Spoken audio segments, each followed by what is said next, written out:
आज 2 मई है और 1 मई से जो उसकी सुबह हुई वो व्यापारियों के लिए एक डरावना सपना है, क्योंकि जिस प्रकार से कॉमर्शियल गैस सिलेंडर के दामों में वृद्धि हुई वो एक महाविस्फोट हुआ। नमस्कार, मेरा नाम है पीयूष और आप देखना शुरू कर चुके हैं नवभारत लाइव। आपको बता दें कि दिल्ली में एक सिलेंडर की कीमत अब 3,000 के पार आ चुकी है। क्या ये सिर्फ कॉमर्शियल सिलेंडर तक सीमित रहेगा या फिर आपकी रसोई का भी बजट बिगड़ने वाला है? इसी पर चर्चा के लिए हमारे साथ हमारे कलीग तन्मय हैं। और तन्मय, क्या 993 की एक मुश्त बढ़ोतरी, क्या सरकार ने माध्यम वर्ग और छोटे व्यापारियों की कमर तोड़ने की तैयारी कर ली है? तन्मय, क्या कहना चाहेंगे? देखिए, जो क्राइसिस चल रहा है उसको लेकर अगर हम देखें तो कई जगह इसको लेकर ये दिक्कतें देखने को मिल रही हैं। अब यही आंकड़ा देखें तो सरकार की मुश्किलें बढ़ाता है। 2026-27 के बजट में एलपीजी सब्सिडी के लिए 11,085 करोड़ रुपए का प्रावधान था। देखिए पीयूष, यह गणित बहुत सीधा और डरावना है। कमर्शियल गैस का इस्तेमाल सीधे तौर पर फूड इंडस्ट्री और सर्विस सेक्टर में होता रहता है। जब इनपुट कॉस्ट यानी कि गैस की कीमत 993 बढ़ेगी तो दुकानदार अपनी जेब से यह पैसा नहीं भर पाएगा, वो इसका बोझ ग्राहकों पर डालेगा। नतीजा है कि चाय से लेकर खाने की थाली तक सब कुछ 10 से 15% तक महंगा हो सकता है। ये रिटेल महंगाई यानी कि इन्फ्लेशन को और ज़्यादा हवा देगा। तन्मय जी, राहत की बात कही जा रही है कि घरेलू सिलेंडर यानी जो 14 किलो का आता है और पेट्रोल डीजल के दाम नहीं बढ़े, और ऐसा भी आशंका जताई जा रही है क्या बढ़ सकते हैं, क्योंकि अभी तक तो नहीं बढ़े तन्मय, लेकिन लोग कह रहे हैं कि हो सकता है बढ़ जाए। लेकिन तन्मय, आपके हिसाब से इसमें क्या लग रहा है? क्या तूफान से पहले की शांति कैसी होती है? क्या ये तूफान आने से पहले की शांति है, क्योंकि दाम अभी तक नहीं बढ़े? तन्मय, मैं बार बार एक ही चीज दोहरा रहा हूं इसीलिए क्योंकि दाम अभी तक वास्तव में नहीं बढ़े। डीजल, पेट्रोल और घरेलू सिलेंडर के कॉमर्शियल की वृद्धि हुई है, क्या बढ़ सकते हैं तन्मय? देखिए, ऐसा है कि अंतर्राष्ट्रीय बाजार और घरेलू कीमतों को अगर हम देखें, आपने बिल्कुल सही पकड़ा है। फिलहाल घरेलू सिलेंडर और पेट्रोल डीजल की कीमतें होल्ड पर रखी गई हैं, लेकिन यह विशुद्ध रूप से एक रणनीतिक फैसला माना जा रहा है। अंतर्राष्ट्रीय बाजार में कच्चे तेल की जो कीमतें हैं, जिस तरह से वैश्विक तनाव यानी कि ग्लोबल टेंशन इधर कई महीनों से चला आ रहा है, यही वजह है कि तेल कंपनियां घाटे में नहीं चल सकती। कयास यही है कि आने वाले 10 से 15 दिनों के भीतर पेट्रोल डीजल में 3 से 5 रुपए और घरेलू गैस में 50 से 100 रुपए की बढ़ोतरी देखने को मिल सकती है। अब इसको समझने के लिए आपको एक चीज़ और भी समझाता हूँ, यानी कि घरेलू कीमतों में अंतर जो बढ़ गया है वो काफ़ी बड़ा हो गया है। रेटिंग एजेंसी इनकरा के मुताबिक अगर कच्चा तेल 120 से $125 प्रति बैरल के दायरे में आता है तो पेट्रोल पर तेल कंपनियों का जो मार्केट मार्जिन होता है वो करीबन 14 रुपए और डीजल पर 18 रुपए प्रति लीटर नेगेटिव है। घरेलू एलपीजी पर भी दबाव है, और अगर हम देखें तो एजेंसी का अनुमान है कि मौजूदा अंडर रिकवरी बनी रही तो वित्त वर्ष यानी कि जो फाइनेंशियल ईयर 2026 और 27 का है उसमें घरेलू एलपीजी पर तेल कंपनियों की अंडर रिकवरी 80,000 करोड़ रुपए तक पहुंच सकती है। यही आंकड़ा सरकार की मुश्किलें बढ़ा रहा है। 2026 के बजट में एलपीजी सब्सिडी के लिए 11,085 करोड़ रुपए का प्रावधान किया गया था। इसमें गरीब परिवार के एलपीजी और कनेक्शन के लिए 9200 करोड़ रुपए और पहले के तहत डायरेक्ट बेनिफिट ट्रांसफर के लिए 1,500 रुपए यानी कि 1,500 करोड़ रुपए शामिल किए गए थे। अगर एलपीजी अंडर रिकवरी 80,000 करोड़ के आसपास हो जाती है तो मौजूदा जो बजट है वो प्रावधान से काफ़ी दुगना बोझ देखने को मिल सकता है। अच्छा, तो तन्मय, जनता जाए तो जाए कहा, क्या सरकार के पास कोई प्लान भी है? क्या टैक्स में कटौती करके जनता को राहत दी जा सकती है या फिर हम बस महंगाई के इस चक्रव्यूह में फंसते रहेंगे? देखिए पीयूष, पहले ही मैंने आपको बता दिया था कि सरकार इसको लेकर सब्सिडी का प्लान पहले से ही तैयार कर रखी है, लेकिन समाधान 2 ही है। पहला, सरकार को तत्काल प्रभाव से ईंधन पर लगने वाले वैट या फिर एक्साइज ड्यूटी में कटौती करनी चाहिए ताकि वैश्विक कीमतों का जो आकलन है, जो असर है वो कम हो सके। दूसरा, वैकल्पिक ऊर्जा और गैस पाइपलाइन यानी कि पीएनजी के नेटवर्क को और तेज करना होगा। लेकिन फिलहाल की स्थिति को अगर हम देखें तो मई का महीना जो है वो आम जनता की जेब पर बहुत भारी पड़ने वाला है।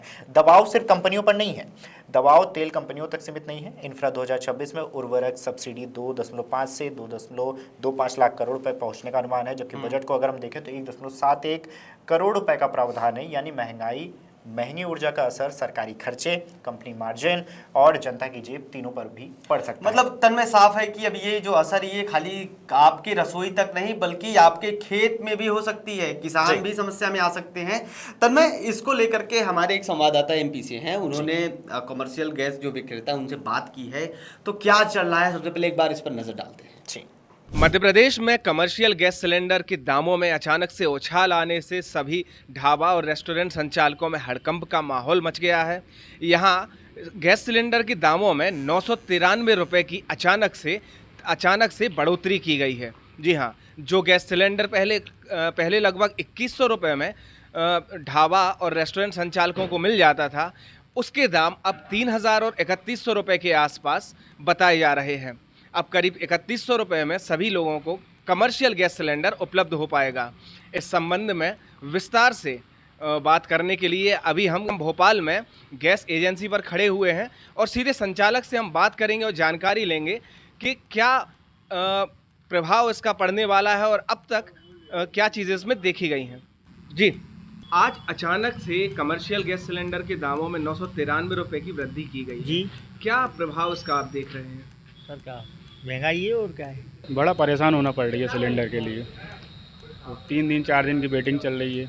आपका सिलेंडर 23 तारीख के बाद बुक होगा। मैंने 24 तारीख को बुक किया, नहीं आया। 26 को बुक किया, नहीं आया। 28 को बुक किया तो आज डीएसी आया, वो भी सुबह 9 बजे।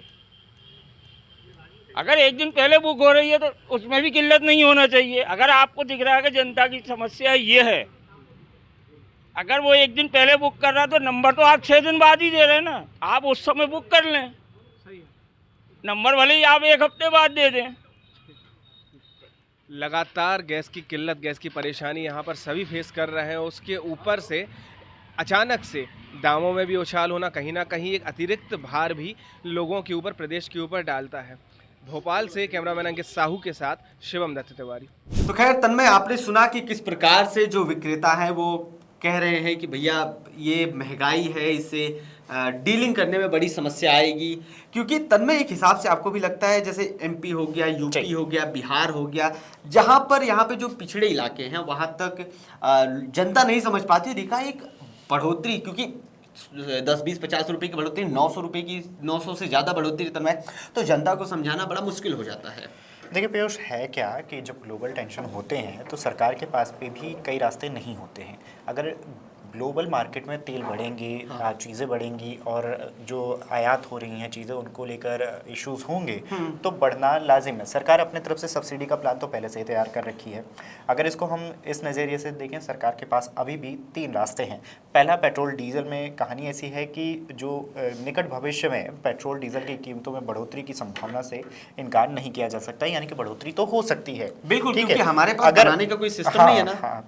नहीं, हमारे यहाँ कई जगह से इसका उत्पादन किया जाता है, लेकिन बहुत लिमिटेड 80% हम जो है वो करते हैं। खुदरा अगर हम कीमत देखें तो 2022 में लगभग वो स्थिर रहा था। इस बीच कच्चा तेल इस सप्ताह $126 प्रति बैरल तक गया है और नरमे के बाद भी $110 ऊपर रहा है।